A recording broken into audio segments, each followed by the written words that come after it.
आज हम पढ़ा 16 महाजनपद इंडिया जो 16टा महाजनपद थिला आज आम से विषय पढ़ा और ये 16टा महाजनपद कौ टाइम बिलंग करता ये हूँ 6th सेंचुरी बीसी गढ़ी उठता ये जनपद गुड़िक यही प्रथम केमती ना प्रथम जन थिला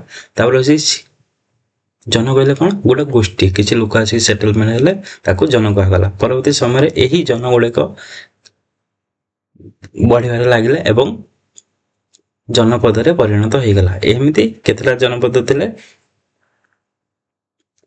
16टा महाजनपद थिले हला एवं एई 16 महाजनपद परवर्ती समय गोटे साम्राज्य रे परिणत हो गला एवं प्रथम साम्राज्य थिला कोडा हिरण्यक डायनेस्टी जो कि बिंबिसार स्थापन करथिले हला। ए 16टा महाजनपद विषय आज हम पढ़िबा। बेसिकली ये 16टा महाजनपद कोठी कोठी अवस्थित थिला एवं ताहार कैपिटल कोन थिला से विषय बेसिकली आमे एही टॉपिक रे डिस्कस करिबा हला।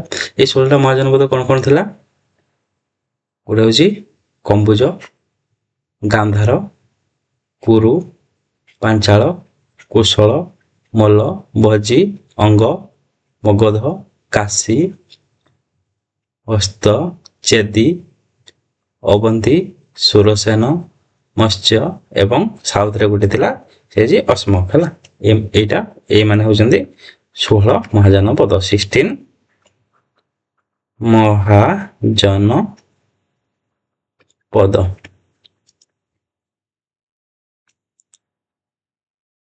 भारतर प्राचीन इतिहास रे ख्रीष्टपूर्व 6 शताब्दी है केवे 6 शताब्दी समय उत्तर भारत रे अनेक छोट छोट राज्य गठन होता अनेक छोट छोट बहुत छोट छोट राज्य गुड़ा गठन होता यही राज्य गुड़ी को जनपद कहुला। ये जो छोट छोट राज्य थे कौन कहुला जनपद बोली कहुला। पर यही छोट छोट जनपद मानक मध्य युद्ध और संघर्ष होई बड़ बड़ राज्य गठित होता आउ यही जो छोट छोट राज्य थे भितर कौन है अनेक युद्ध एवं संघर्ष है एवं गोटे जो राज्य गुड़ा जो जनपद गुड़ा शक्तिशाली थे अन्य जनपद को कैप्चर कर गले एवं गोटे बड़ बड़ राज्य गठन हो गले है। यही बड़ राज्य गुड़ी को महाजनपद कह जाए ताले यही जो बड़ बड़ राज्य हो गले ताको महाजनपद कहगला। आगुरी थे जन जो छोट छोट थे छोट छोट राज्य गुड़ा कहला जनपद आउ से छोट छोट राज्य गुड़ा जो बड़ आकार राज्य गठन है ताको महाजनपद कहगला। यही महाजनपद शब्दटी कोठे आसी जन प्लस पद रु आसी जनर अर्थ हूँ जाति बा गोष्ठी किसी लोक आसिक गोटे जगह बसति स्थापन कले ताको जन कह जाए आउ पदर अर्थ हूँ अंचल बा भूमि। ताले जनपद कौन बुझेल जन हूँ गोटे गोष्ठी बा जाति एवं पद हूँ अंचल बा भूमि जोटी से बास करुले। यही महाजनपद विषय आम विभिन्न ग्रंथर तथ्य पाउछु आम विभिन्न ग्रंथर यह तथ्य मिलूँ जन 16 महाजनपद थिला बोली। यही ग्रंथ गुड़िक कौन गोटे हूँ बौद्ध ग्रंथ अंगुत्तर निकाय बौद्ध ग्रंथ अंगुत्तर निकाय जैन ग्रंथ ब्राह्मण ग्रंथ रामायण महाभारत पाणिनि व्याकरण यही सब कौन मेंशन अच्छी अनुसार 16टा महाजनपद थिला बोली मेंशन अच्छी। यही 16टा महाजनपद कौन कौन काशी, कुशल, अंग, मगध, भजी, मल्ल, चेदी, वत्स, कुरु, पांचाल, मत्स्य, सुरसेन, अस्मक, अवंती, गांधार एवं कंबुज यही माने होजंती 16 महाजनपद। यही 16 महाजनपद सबुठार शक्तिशाली किए थिले मगध ये सबुठार शक्तिशाली थिला। और बिंबिसार अजात शत्रु किए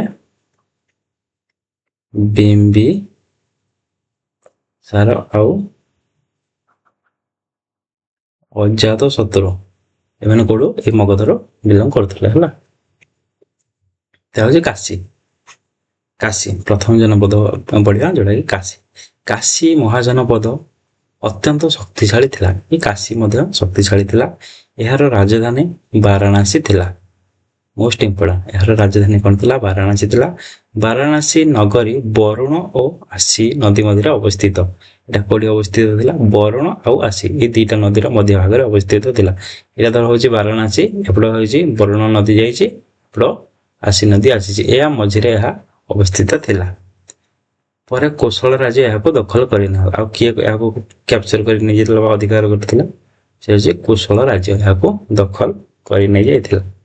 ତା ହଉଛି କୋଶଳ। କୋଶଳ ରାଜ୍ୟ ଆଜିର ଉତ୍ତରପ୍ରଦେଶ ଅବଧ ଅଞ୍ଚଳ ସହିତ ସମ୍ପର୍କିତ। ଆଉ କୋଶଳ ରାଜ୍ୟ ବର୍ତ୍ତମାନ କୋଉ ଜାଗା? ସେ ହଉଛି ଅବଧ। ଏହାର ଦୁଇଟି ଅଂଶ ଥିଲା, ଗୋଟେ ହଉଛି ଉତ୍ତର କୋଶଳ ଆଉ ଗୋଟେ ହଉଛି ଦକ୍ଷିଣ କୋଶଳ। ଆଉ କୋଶଳ ମଧ୍ୟ ଦିଟା ଭାଗରେ ବିଭକ୍ତ ଥିଲା, ଉତ୍ତର କୋଶଳ, ଦକ୍ଷିଣ କୋଶଳ। ଏହାର ରାଜଧାନୀ ମଧ୍ୟ ଯେହେତୁ ଦୁଇଟା କୋଶଳ ଥିଲା, ଗୋଟେ ହଉଛି ଶ୍ରାବସ୍ତୀ ଥିଲା ଆଉ ଗୋଟେ ହଉଛି କୁଶାବତୀ ଥିଲା। ଯେହେତୁ ଉତ୍ତର କୋଶଳ ଦକ୍ଷିଣ କୋଶଳ ଦି ଭାଗରେ ବିଭକ୍ତ ଥିଲା, ଉତ୍ତର କୋଶଳର ରାଜଧାନୀ ଶ୍ରୀବସ୍ତୀ ଆଉ ଦକ୍ଷିଣ କୋଶଳର କୁଶାବତୀ ଥିଲା। ତାପରେ ପଢିବା ଅଙ୍ଗ। ଅଙ୍ଗ ରାଜ୍ୟ ମଗଧର ପୂର୍ବ ଦିଗରେ ଅବସ୍ଥିତ ଥିଲା। ଏହା ମଗଧର ପୂର୍ବ ଦିଗରେ ଅବସ୍ଥିତ ଥିଲା। ଏହାର ରାଜଧାନୀ ଚମ୍ପା ଥିଲା। ତାର ରାଜଧାନୀ କ'ଣ ଥିଲା? ଅଙ୍ଗର ଚମ୍ପା। ପରେ ମଗଧର ରାଜା ବିମ୍ବିସାର ଅଙ୍ଗକୁ ଜିତି ମଗଧ ସହିତ ଯୋଡ଼ି ଦେଇଥିଲେ। ଆଉ ଏହାର ରାଜା କୋଉଠିକାର ରାଜା? ମଗଧର ରାଜା କିଏ ଥିଲେ? ବିମ୍ବିସାର ଅଙ୍ଗକୁ ଜିତି କ'ଣ କରୁଥିଲା? ମଗଧ ସହିତ ଯୋଡ଼ି ଦେଇଥିଲେ ବା ମିଶ୍ରଣ କରି ଦେଇଥିଲେ। ତାପରେ ମଗଧ। ମଗଧ ଆଜିର ବିହାର ପାଟନା ଗୟା ଅଞ୍ଚଳ ସହିତ ସମ୍ପର୍କିତ। ଏହା ପ୍ରେଜେଣ୍ଟରେ କ'ଣ? ବିହାର ପାଟନା ଏବଂ ଗୟା ଏହି ଅଞ୍ଚଳକୁ ନେଇକି ମଗଧ ଗଠନ ହୋଇଥିଲା। ପ୍ରଥମ ରାଜଧାନୀ ରାଜଗୃହ ଏବଂ ପରେ ରାଜଧାନୀ ପାଟଳିପୁତ୍ର ଥିଲା। ଏହାର ମଧ୍ୟ ଦୁଇଟା ରାଜଧାନୀ ଥିଲା, ଗୋଟେ ହଉଛି ରାଜଗୃହ ଏବଂ ପାଟଳିପୁତ୍ର। ବିମ୍ବିସାର ଓ ଅଜାତଶତ୍ରୁ ସମୟରେ ମଗଧ ଅତ୍ୟନ୍ତ ଶକ୍ତିଶାଳୀ ଥିଲା। କୋଉ ଦି ଜଣ ରାଜା? ବିମ୍ବିସାର ଏବଂ ତାଙ୍କ ପୁଅ ଅଜାତଶତ୍ରୁ। ୟାଙ୍କ ସମୟରେ କ'ଣ ହେଲା ନା ମଗଧ ଅଧିକ ଶକ୍ତିଶାଳୀ ଥିଲା।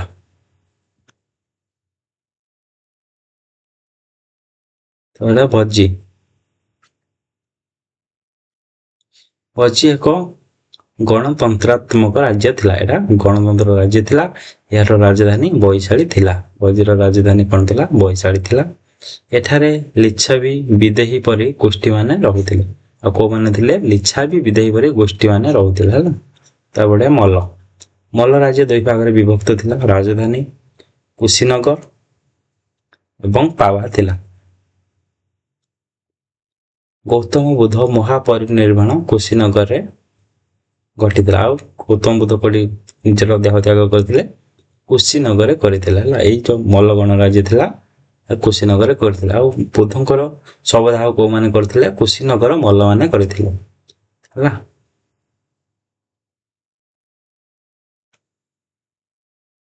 ତାପରେ ପଢିବା ଚେଦି। ଚେଦି ରାଜ୍ୟର ରାଜଧାନୀ ସୁକ୍ତିମତି ଥିଲା। ଏଇ ଚେଦି ଯୋଉ ଜନପଦ ଥିଲା ତାହାର ରାଜଧାନୀ କ'ଣ ଥିଲା? ସୁକ୍ତିମତି ଥିଲା। ଋଗ୍ ବେଦରେ ମଧ୍ୟ ଚେଦି ରାଜ୍ୟର ଉଲ୍ଲେଖ ମିଳିଛି। ଆଉ ଋଗ୍ ବେଦରେ କୋଉଠି?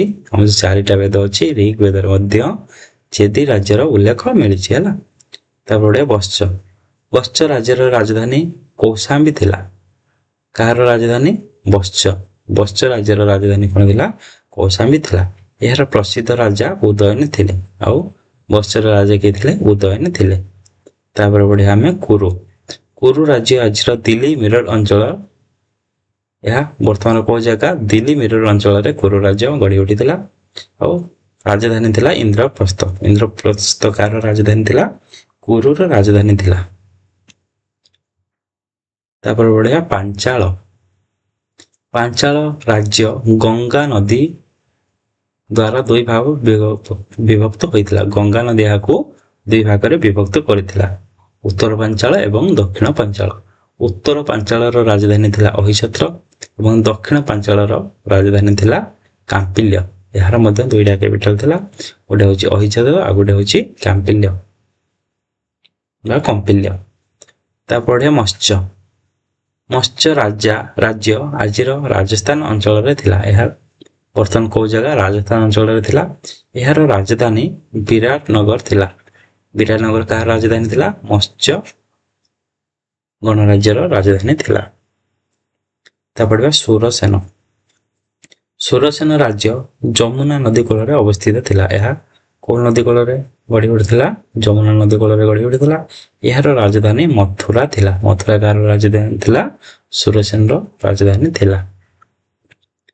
ତ ଅସମକ ଦକ୍ଷିଣ ଭାରତରେ ଅବସ୍ଥିତ ଏକମାତ୍ର ମହାଜନପଦ। ଆଉ ସାଉଥରେ ଗୋଟେ ମାତ୍ର ଜନପଦ ଥିଲା ଯୋଉଟା କି ଅସମକ। ଏହାର ରାଜଧାନୀ ପୁଟଳି ଥିଲା। ତାହେଲେ ତାର ରାଜଧାନୀ କ'ଣ ଥିଲା? ପୁଟଳି ଥିଲା। ତାପରେ ଅବନ୍ତୀ ଏକ ଶକ୍ତିଶାଳୀ ରାଜ୍ୟ ଥିଲା। ଏହା ମଧ୍ୟ ଶକ୍ତିଶାଳୀ ଥିଲା। ଏହାର ଦୁଇଟା ରାଜଧାନୀ ଥିଲା। ଗୋଟେ ହେଉଛି ଉଜ୍ଜୟିନୀ, ଗୋଟେ ହେଉଛି ମହିଷ୍ମତି। ମହିଷ୍ମତି କାହାର ରାଜଧାନୀ ଥିଲା? ଅବନ୍ତୀର ରାଜଧାନୀ ଥିଲା। ଯୋଉଟା କି ଭାବନି ଇଏ ମହିଷ୍ମତି ସାମ୍ରାଜ୍ୟର ବାହୁବଳୀ ବିଲଙ୍ଗ କରୁଥିଲେ। ଇଏ ସେଇ ମହିଷ୍ମତି ନାହିଁ। ବାହୁବଳୀ ଷ୍ଟୋରିରେ ଏଇ ମହିଷ୍ମତି ସାମ୍ରାଜ୍ୟକୁ ଦେଖାଯାଇଛି ନା କି ବାହୁବଳୀ ମହିଷ୍ମତିର ରାଜା ଥିଲେ, ସେମିତି ନୁହେଁ ହେଲା। ତାପରେ ଗାନ୍ଧାର ରାଜ୍ୟ କାଶ୍ମୀର ଓ ପାକିସ୍ତାନ ଅଞ୍ଚଳରେ ଥିଲା। ଏହା କୋଉଠି ଥିଲା? କାଶ୍ମୀର ଏବଂ ପାକିସ୍ତାନ ଅଞ୍ଚଳରେ ଥିଲା। ଏହାର ରାଜଧାନୀ ତକ୍ଷଶିଳା ଥିଲା।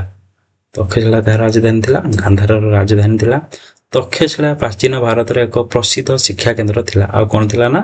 ଏହା ଶିକ୍ଷା ପାଇଁ ଫେମସ୍ ଥିଲା, ଏଜୁକେସନ ପାଇଁ ଫେମସ୍ ଥିଲା। ତକ୍ଷଶିଳା ୟୁନିଭର୍ସିଟି ମଧ୍ୟ ଯେମିତି ଫେମସ୍, ଏହା ସେମିତି ଫେମସ୍ ଥିଲା ହେଲା।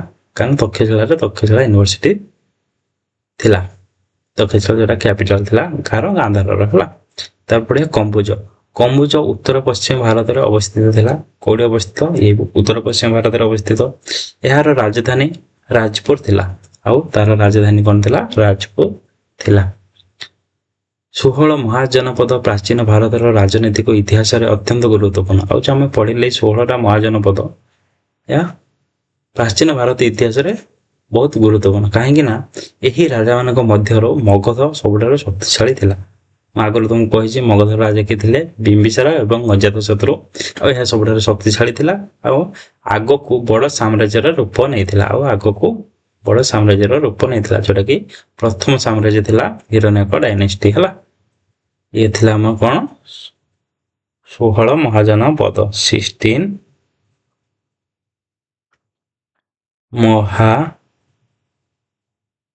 ମହାଜନପଦ। ଆଉ ଯଦି ଭିଡ଼ିଓ ଭଲ ଲାଗିଛି ତାହେଲେ ସବସ୍କ୍ରାଇବ୍ କରିଦିଅ। Thank you.